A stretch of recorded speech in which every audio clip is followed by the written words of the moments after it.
When you have a conversation with someone, are you listening to them in order to really understand what they're saying? Or are you primarily listening for some points in which you can figure out what kind of thing you're going to say in response? Are you listening to understand or just to reply?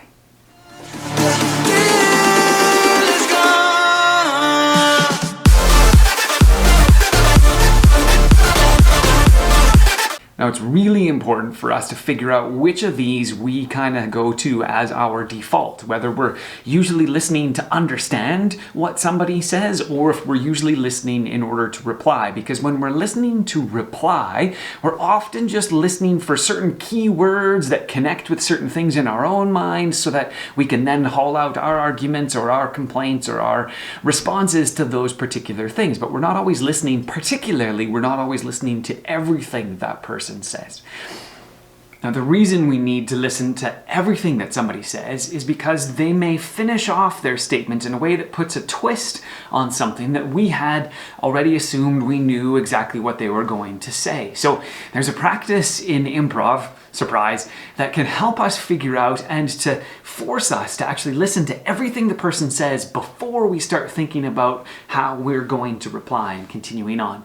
Now, basically what you do is you sit down in a group of like 4 or 5, any bigger and it starts to get too far away from you as you go around the circle. Now, in this group of 4 or 5 people, we're really just having a conversation as you go around the circle. And so really there's only 2 rules to this conversation. They can talk about whatever they want. They don't have to think about trying to make up a story or do anything like that. They're just having a conversation, but it's forcing them to listen to one another because as you go around the circle, each person follows the next person so that everybody talks and talks equally in essence. And you really just have a sentence or maybe a couple sentences that you say, but what you say, the first word that you use in your sentence has to be the last word that the other person used in their sentence. And it might go something like this.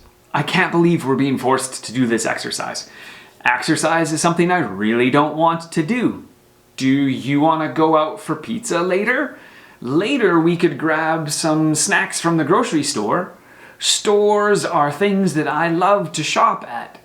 At this time, do you think that we're going to be able to be finished this particular exercise? So you see how as you go around the circle, you use the last word of what's going on into your first word of the sentence. And that forces you to really pay attention to what they're saying all the way up to the very end. There is one pitfall to be aware of in this kind of a project, however.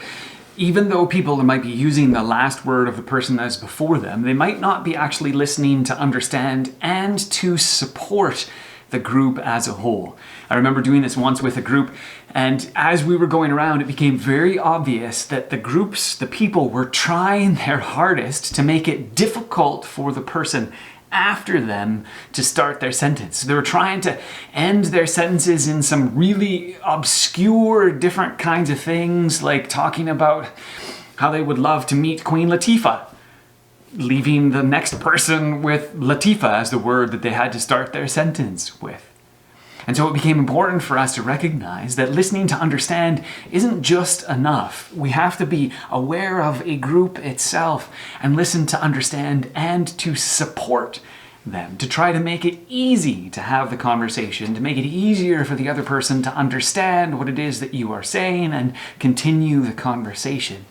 And this is really important for us, I think. There's times in which we try to get the quick laugh, or we try to short circuit a conversation, or we try to simply win a conversation by making it difficult for the other person to respond. But that's not really actually engaging in a particular community. Now, if you're not a Christian, this is really just a good way to live, to engage in our world. But if you are a Christian, we really don't have any excuse. Jesus says that we should follow the command that he gives us, which is to love one another and to love each other as he has loved us, and he gave himself up for us. So we should do the same to one another. So at the very least, we should be able to listen to understand what another person is saying and support them in engaging in this world and in the conversation that we are having together. So over this next week, I would encourage you to think of the ways that you're actually listening to another person. Could you speak back the sentence that they just gave to you? Could you encourage or continue the conversation using the last word that they had? And if you were the person that is speaking in front of someone else who is going to continue the conversation, are you making it easy for them to follow what you are saying and to contribute to the conversation? Are we as a community actually listening to one another and supporting one another?